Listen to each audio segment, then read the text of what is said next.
Yeah, we haven't even done our intro. I was like, what are we doing? Oh, yeah.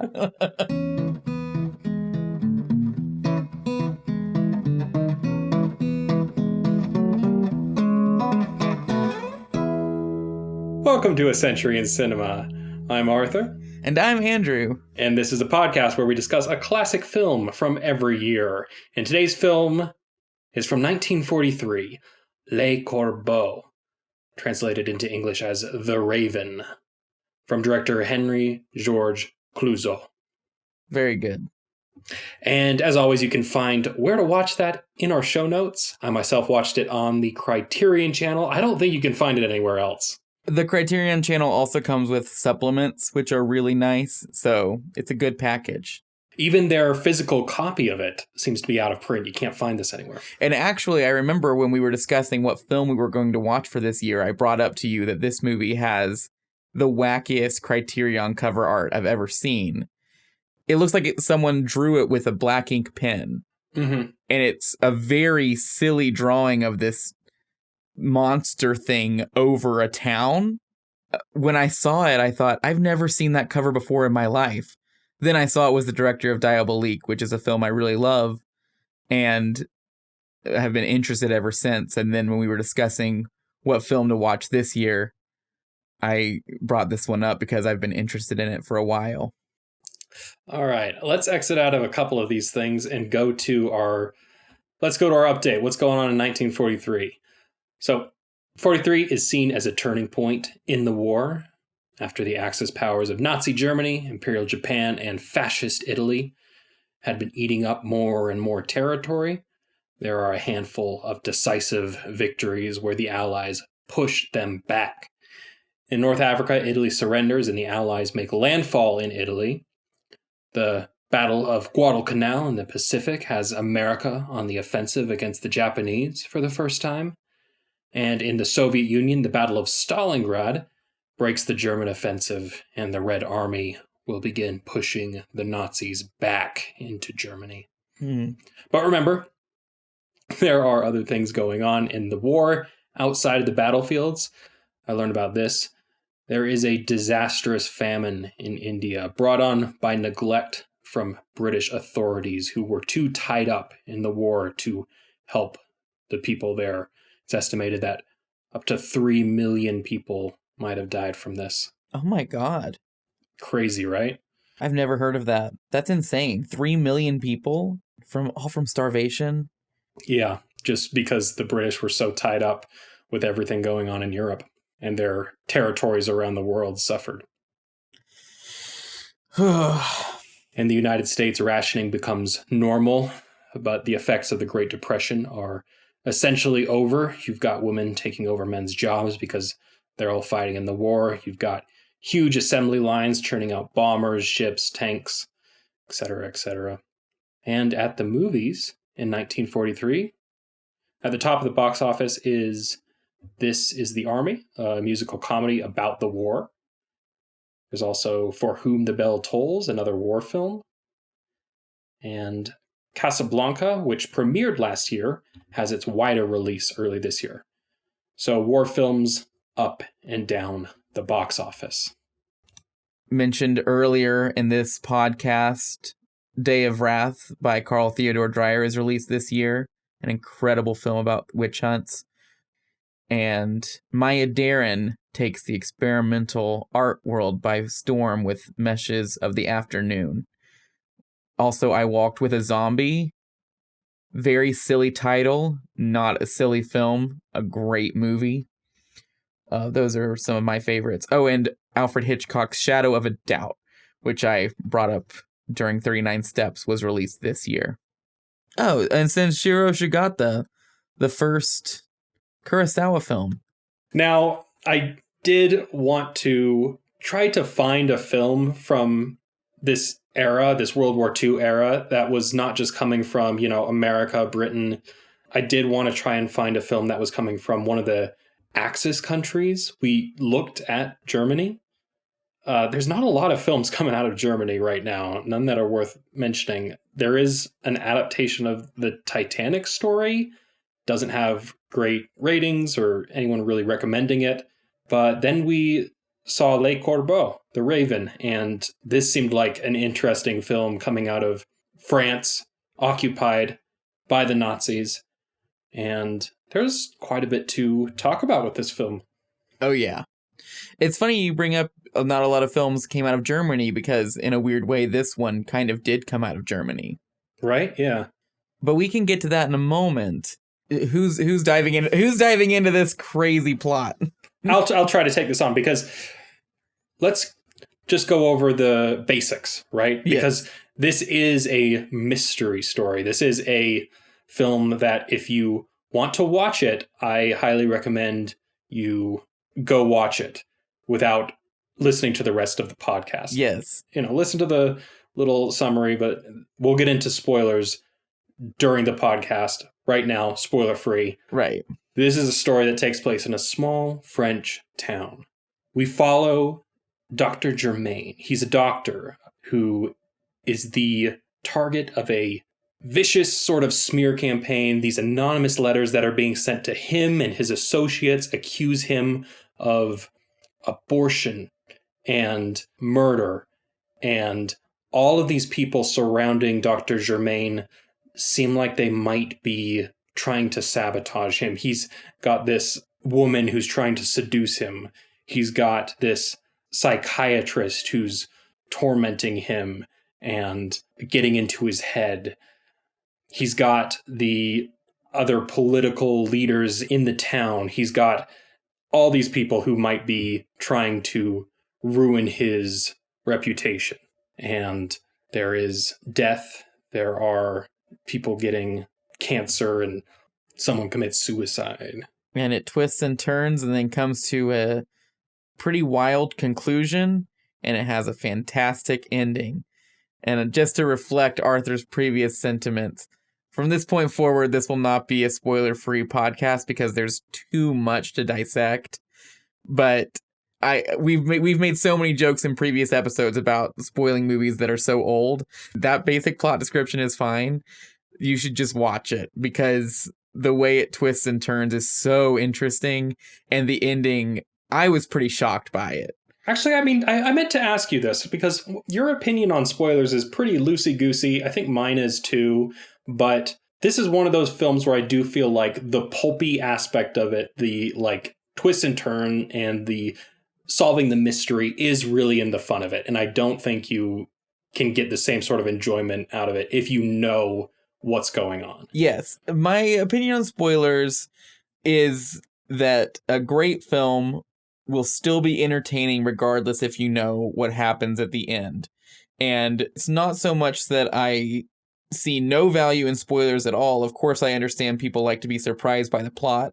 I just get more upset when people act as if the integrity of a film is gone or the quality of a film is lessened.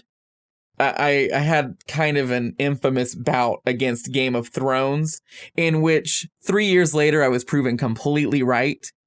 But that was my whole thing, was that people were saying that show wasn't good if it was spoiled for you. And then I said, well, that means the show is not good.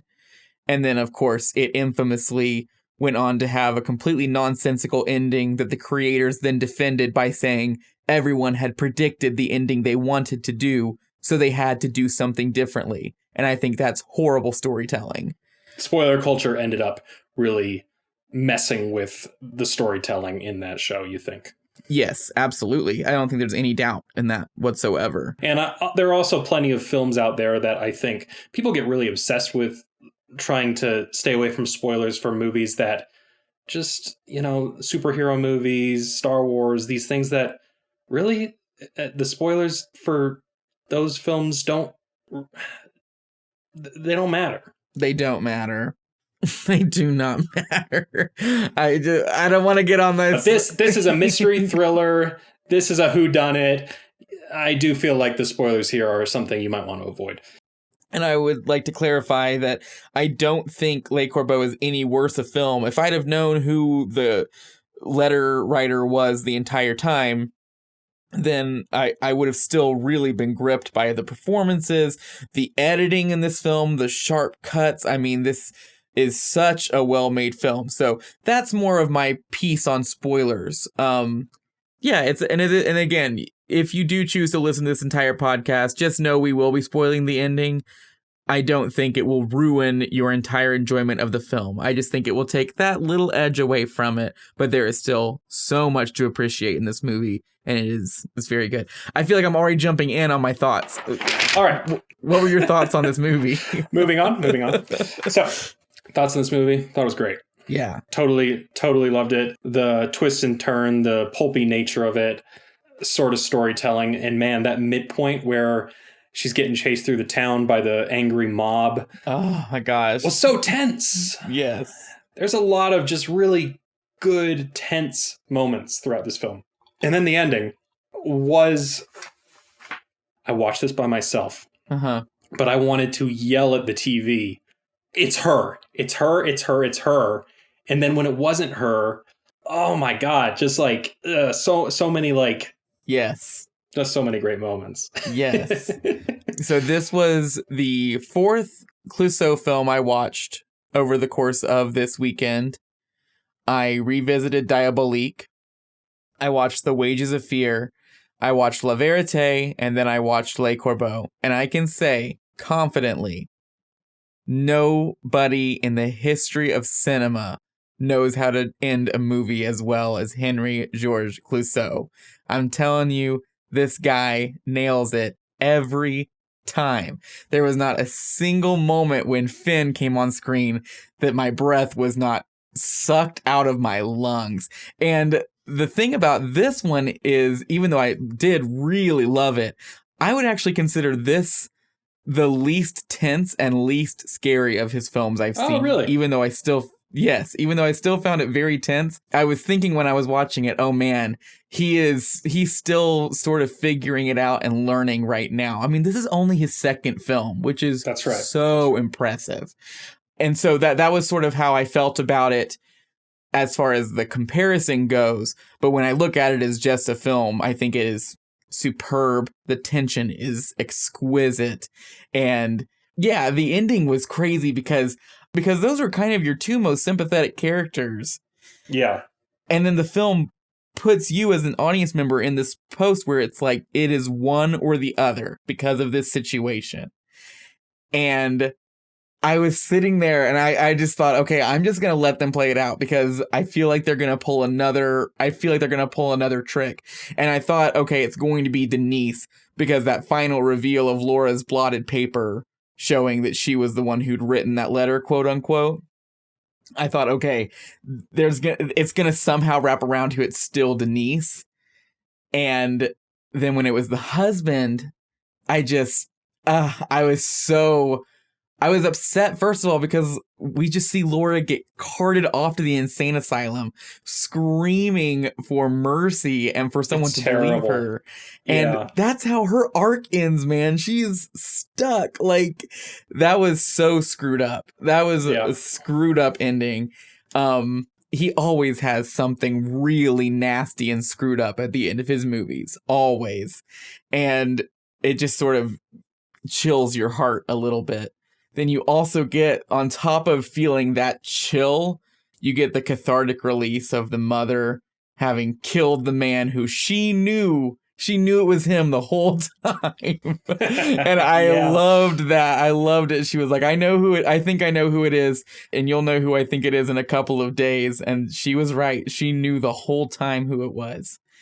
In retrospect, I feel so duped by this movie. You know, you have the first moment when you meet the psychiatrist and you're like, oh, this guy's too obvious, right? He's the red herring. He's the one who's clearly throwing our attention off from the real person. Yes. He would be the kind of person to write all these anonymous letters just to cause chaos, because that's who he is throughout the rest of the film. Mm-hmm. I mean, he's pulling this whole town by a string.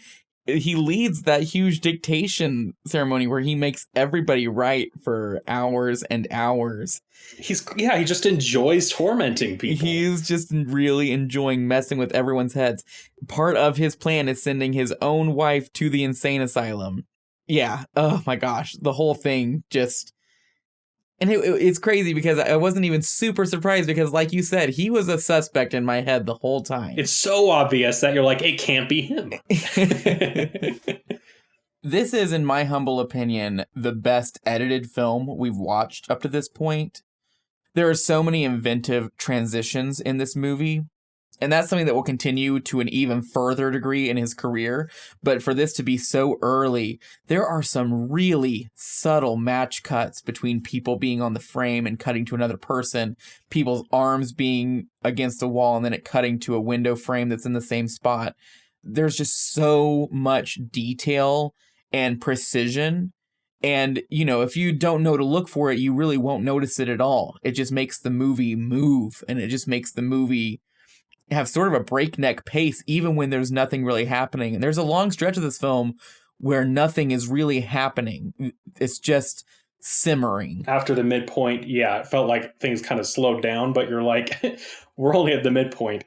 This is still going on, everyone, and you can still feel the tension winding up. And the way every cut is just so sharp, and every transition to another scene feels so seamless and very rarely even feels like a transition because it's done so sharply. It really helps that simmer in a nice way. I was very impressed by the form of this film. I even loved how when the first letter was read, it's just such a nonchalant thing. I wasn't sure of the plot of this, actually. Kind of embarrassing. I thought this was a wartime thriller. I don't know where I got that. I don't know why I thought that. And then as more letters come in, it's funny because the film sort of lulls you in, and at first they're not serious at all. And then when things become serious, it becomes very serious. Right. Every single time you see that letter, you're like, oh, damn. Oh, yeah, shit. It gets deeper and deeper every time. It's crazy the way it draws you in further and further every single time. This is one of those films that, you know, this project is great for because I never would have checked it out if not for what we were trying to do here. Yes.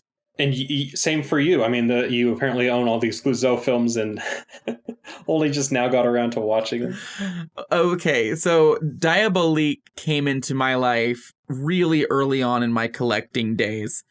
I bought it on a whim and watched it and was terrified by it. It struck me cold. Can I talk about overarching themes in his work here?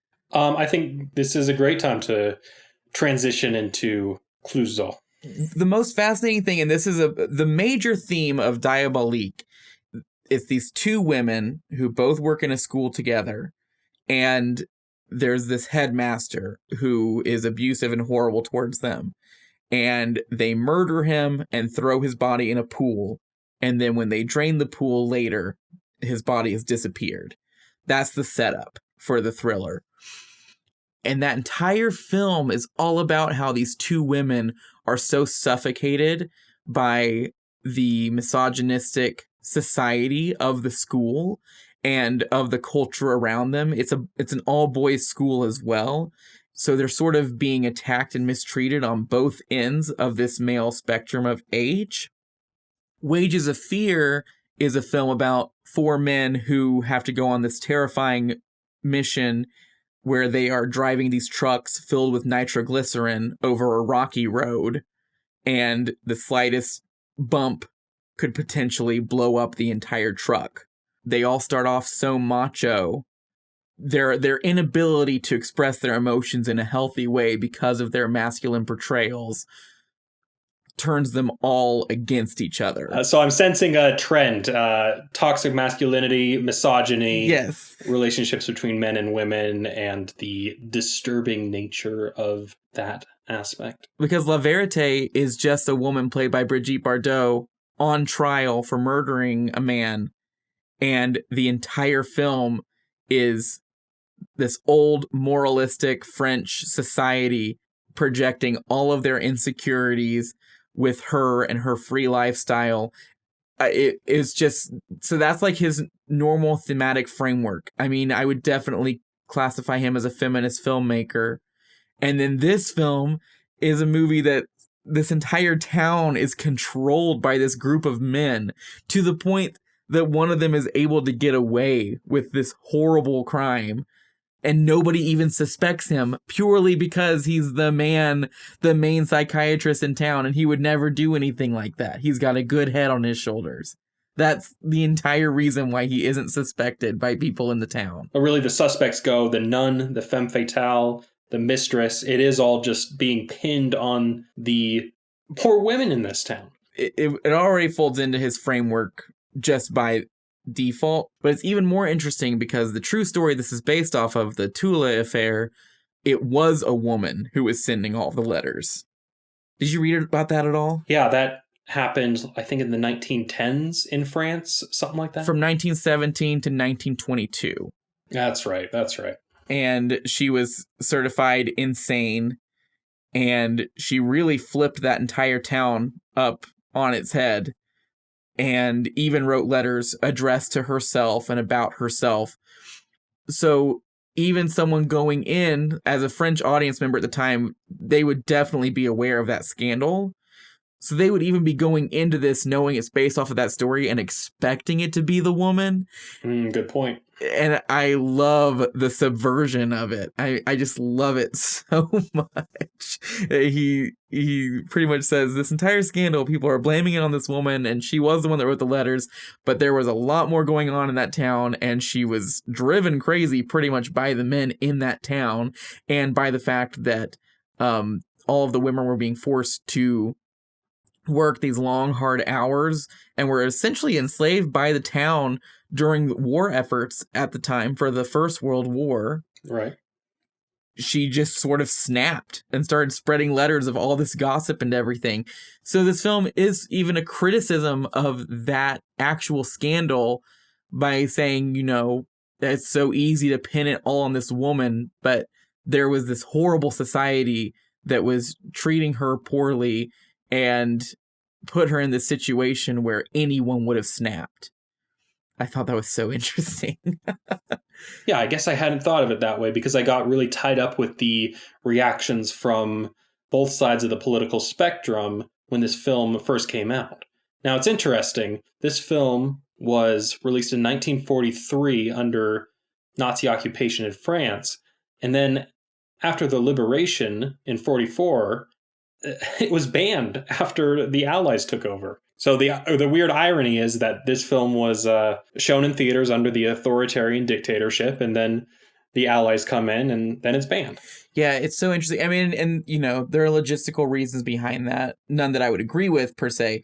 But the main thing being that this was made with Continental Film, which was a German production company. It was like the German production company that was set up just to sort of control the French film industry during this time. And so I understand the discomfort there. Then you add in how controversial so many of the subjects are that are discussed in this film, on top of the fact that it's all about this French town completely deteriorating from gossip. And you can sort of see why someone would think, oh, this paints France in a really bad light, and it was made by Germans to make us look weak, even though that's not the case. That was more or less the defense of banning it. Yeah, I think the literal quote I found from a French resistance paper at the time was, it paints the French town as nothing more than a bunch of degenerates, ripe for slavery. But then on the other side, from the far right press, you have people saying that this is a terrible film for promoting the act of abortion and the casual sex that's going on in this film as well. I couldn't believe the defense of abortion in this film. You know, I mean, I'm free with putting my political views on this podcast. People who know me already, but I am pro-choice, always have been. So it doesn't offend me or anything, but I was just in shock in this film from 1943 that they bring up the discussion of how if his wife had been able to get an abortion, she would have survived. But instead, because of the complicated pregnancy that the doctor was unable to handle, both the mother and the child died. Oh, yeah. Yeah. That was pretty radical for me to watch. I don't know. I guess I just am sort of insular when it comes to my knowledge of hot topics and when they're around. And for me, the abortion debate is so recent. So to hear a film from 1943 discuss it so openly and then give a defense for it was, yeah, just truly radical for me. And then coming, of course, from the American films we were watching, which are, being stifled by the Hays office, even Babyface from before the production code when it really took effect, it doesn't really approach topics like this. This is very, I don't know, in your face and very real. Yes. You can kind of tell that Clouzot studied film in Germany, or was making films in Germany, I think, before this. Oh, yeah. He was a screenwriter for, I think, like 20 years or something. Yeah. A long time. But yeah, I guess it's just interesting. You can tell that he studied film in Germany instead of France. There's a real feeling of German expressionism that comes out in this film. And also, I felt parallels with something like Fritz Lang's M. Yes, I could definitely see that. Much more so than some of the more poetic French films, the Jean Vigo sort of way of making films that the French filmmakers were sort of moving in this during this time period. Yeah, then you have all the sort of staples of German expressionism, the harsh lighting, the dark shadows. It just feels like there's this encroaching darkness from all corners. Yes. And then, of course, the crazy tilted angles and everything. Everything's feeling off kilter and like things are sort of deteriorating. And again, it's all pretty subtle, though. It's not like Dr. Caligari or anything like that. It's not even The Blue Angel, which I think is a little bit more expressionistic. This is way more subtle, but it's still being utilized like a German expressionist film. I guess that was all a way for me to say that I can see why French audiences felt like this was a German film. This was a film that was coming from Germany, from someone who had roots in the German film industry, even though Clouzot was French. And there were even rumors circulating during this film's release that it was being shown in Germany as a propaganda piece to showcase how degenerate the French were and how the Germans were right to go in and correct these people. None of that's true, though. What's interesting to me is that the film is seen as an inherently French town, and don't get me wrong, the architecture looks French and they are all speaking French. But the movie itself starts off with saying this could be any town. I mean, it's also based off of a scandal that happened in a big French city 20 years prior. But that's true, yeah. That's how the film starts off. It doesn't say it's taking place in France. But you can see how they want this to be a parable for something that is more universal. Yes, it does not feel like this story could only take place in France. It definitely feels that this story could take place in any town. It wouldn't even have to be letters. Just that underlying paranoia within a small town driving people against each other. I think that's really what the film is more about. And so, yeah, I definitely don't think it puts France in a bad light. This film only showed in France for a short period of time. It apparently did pretty well, I think just because of the controversies that were surrounding it, but it was not shown in Germany. And once the liberation came, it was banned. And Clouzot's career was also, how do we put it, put on hold. Well, he was told he wasn't able to direct for the rest of his life.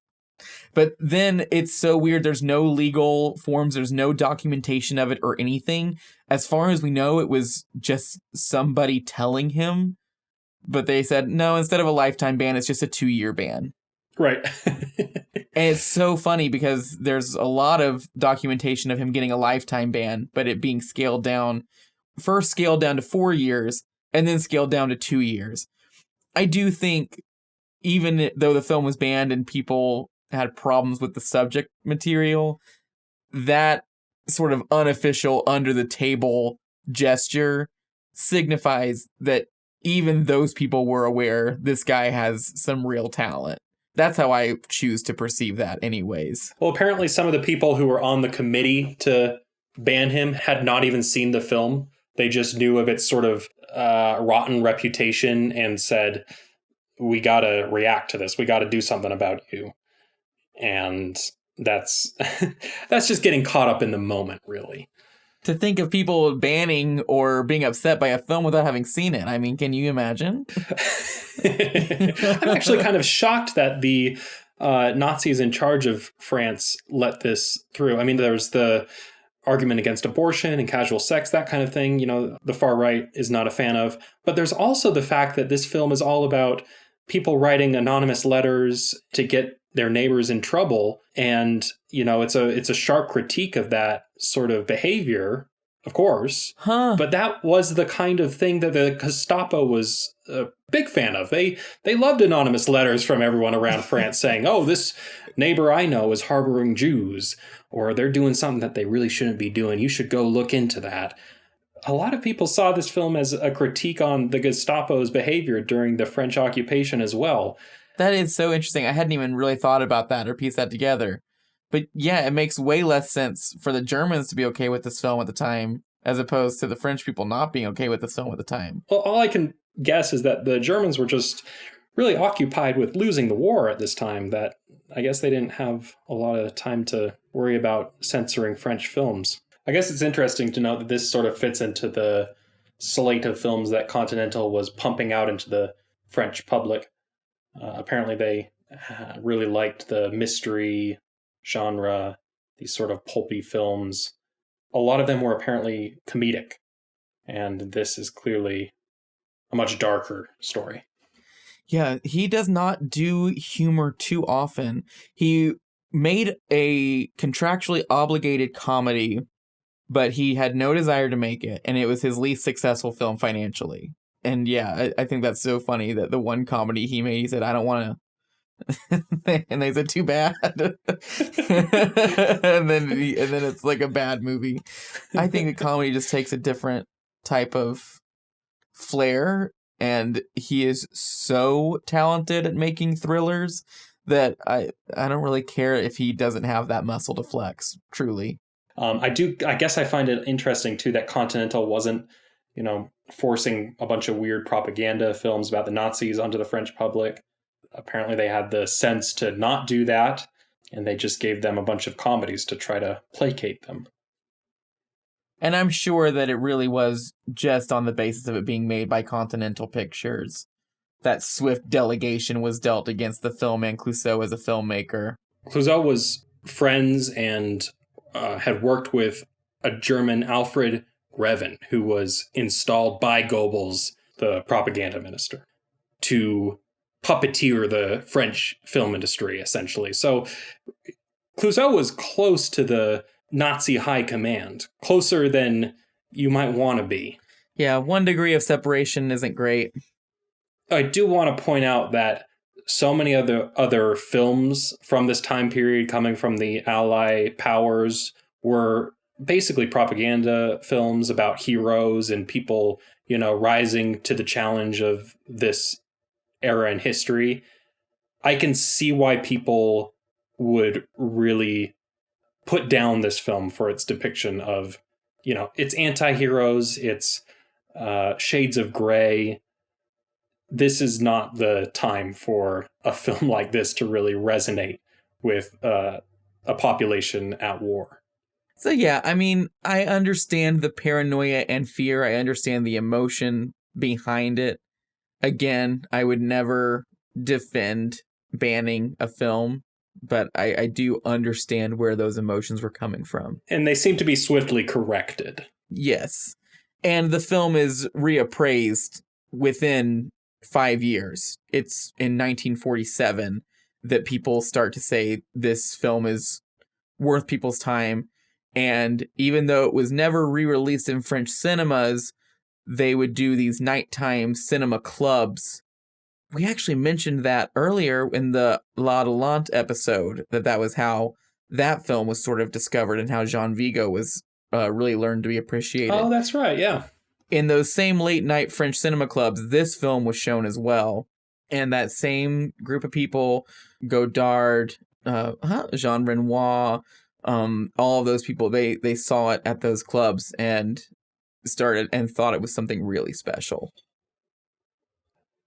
So how do you think those themes of paranoia and distrust, those universal sort of human problems? How do they still play in 2021? This is a touchy subject, but it does sort of make me think of, kind of the current debate around cancel culture. And while I don't agree that cancel culture is even a real thing, I do think it's interesting that we now live in this age where rumors can start on, a social media service. Rumors can start out of literally no proof whatsoever on someone's YouTube video or a tweet someone makes, and it can turn into fully publicized news that people are discussing. I think that that's kind of the modern, Raven letter, or potential Raven letter anyways. For sure. I think, that sense of mob justice has moved online, and sometimes that can be really frightening. So yeah, these themes are still universal, and they still have a lot of merit today. I do think this film could play really well to modern audiences. We're definitely getting further, as we get further into the century, we're getting closer to movies that I think would be easier to show to someone. People think black and white films are boring. I've never understood that, and that's because my parents raised me on, we weren't really allowed to watch cable television. We only watched old movies that my parents had recorded on VHS tapes. So from a very young age, I was watching black and white films. So I was sort of given almost an unfair advantage there because that was so entertaining to me when I was a kid. Yeah, me too. But, someone who thinks all black and white films are boring, you could show them this. And I think this film is so exciting. You could show them any of Clouzot's films, actually. And they are thrilling, exciting, scary sometimes. This one, I wouldn't ever describe as scary. The only really scary moment was Laura getting dragged off in the asylum truck. Even that's a little bit more disturbing than scary. Yeah, Wages of Fear and Diabolique are fully scary, terrifying. You could easily remake this almost word for word in the script today, and it would still be a fantastic film.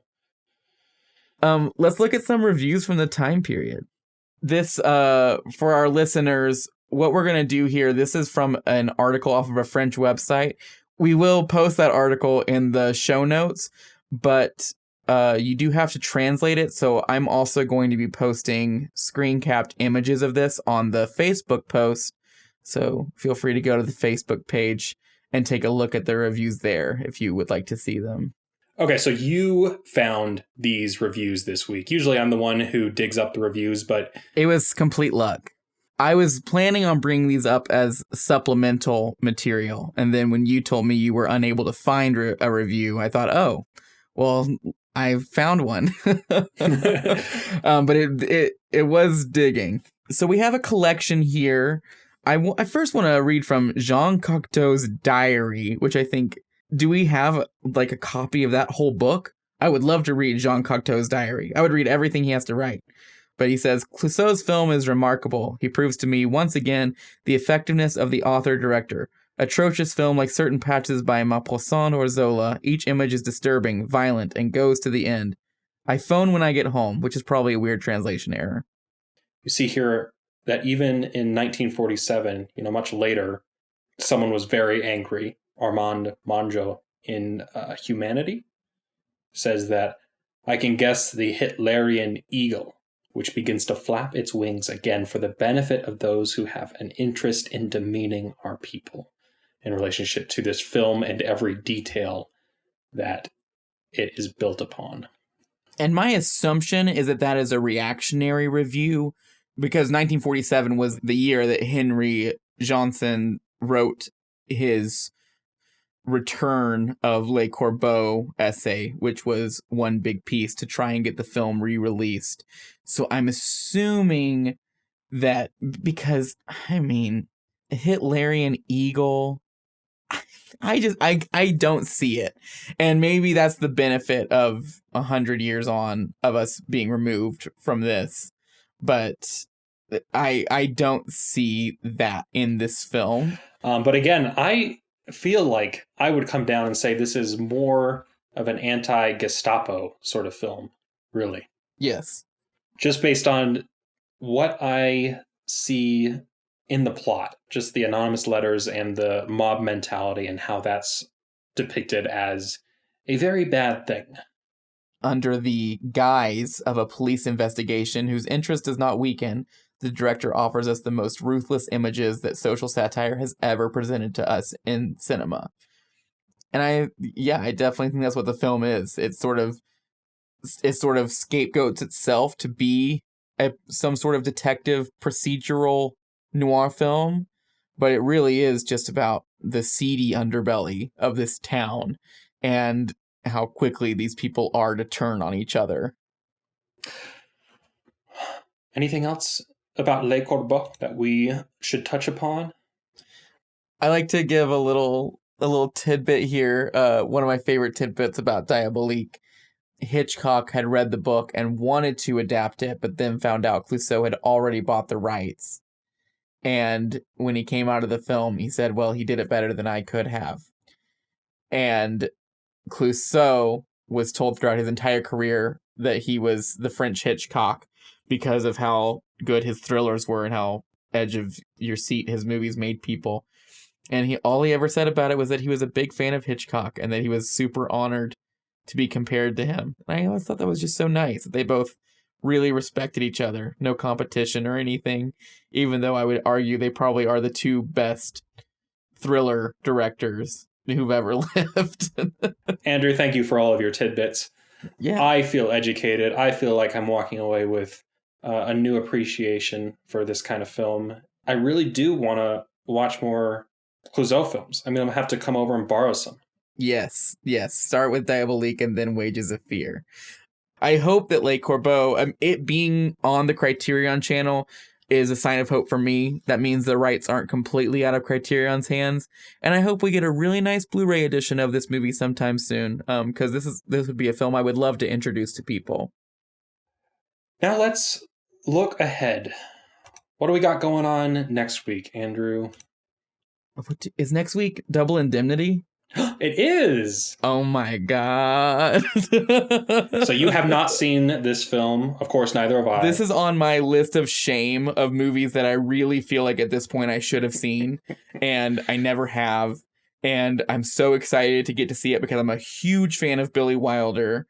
And I'm a huge fan of Barbara Stanwyck. And we're going to get to really dive into her on that episode. Barbara Stanwyck, of course, the star of Babyface. Yes. And Billy Wilder, of course, the director of Sunset Boulevard. The Apartment, Some Like It Hot, Ace in the Hole. What Wilder films have you seen? I've seen Some Like It Hot. Incredible comedy. Sunset Boulevard. Mm-hmm. And that's it. But those are fantastic films. I know I'm going to love this. I'm ready. You can see exactly where to find Double Indemnity in our show notes. It looks like we might have to rent it. I might impulse buy this one.